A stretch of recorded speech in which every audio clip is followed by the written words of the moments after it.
Ang mga pagtatagumpay ni Haring David. Ikawalong kabanata. Kinalaunan, natalo at nasakop ni David ang mga Filisteo. Inagaw niya mula sa kanila ang Meteg Ama. Natalo rin ni David ang mga Moabita. Nakahanay na pinahiga niya ang mga ito sa lupa, at sinukat niya ang mga ito sa pamamagitan ng isang lubid. Ang mga napabilang sa sukat na 2 lubid ay pinagpapatay. At ang mga napabilang naman sa sukat ng 3 lubid ay hinayaang mabuhay. Ang mga Moabitang hinayaang mabuhay ay nagpasakop kay David at nagbayad sa kanya ng buwis. Nakipaglaban din si David kay Haring Hadadezer ng Zoba na anak ni Rehob, habang papunta si Hadadezer sa lupaing malapit sa ilog ng Euphrates para bawiin ito. Naagaw nila David ang 1,000 niyang karwahe, 7,000 mga ngarwahe, at 20,000 sundalo. Pinilayan nila David ang mga kabayo na humihila ng mga karwahe, maliban lang sa 100 kabayo na itinira nila para gamitin.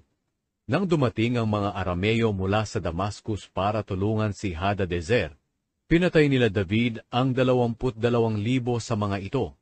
Nagpatayo agad si David ng mga kampo sa Damascus, ang lugar ng mga Arameo, at naging sakop niya ang mga ito, at nagbayad sila ng buwis sa kanya. Pinagtagumpay ng Panginoon si David sa bawat labanang pupuntahan niya.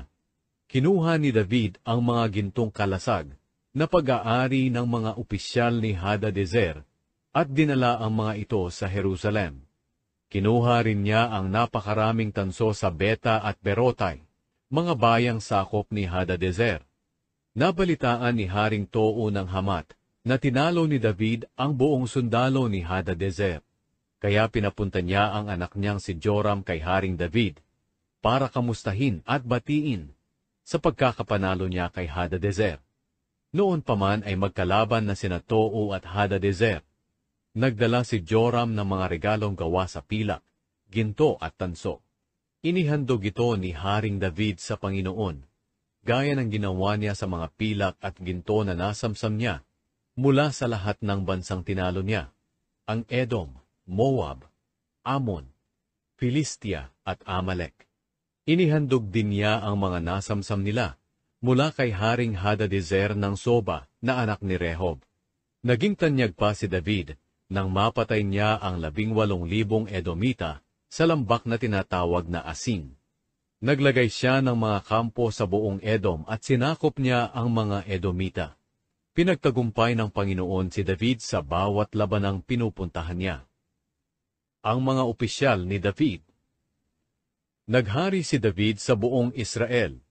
Ginawa niya ang matuwid at tama para sa lahat ng mamamayan niya.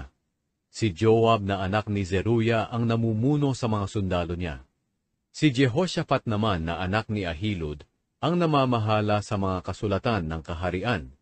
Si Zadok na anak ni Ahitub at Ahimelech na anak ni Abiatar ang mga punong pari. Si Seraya ang kalihim.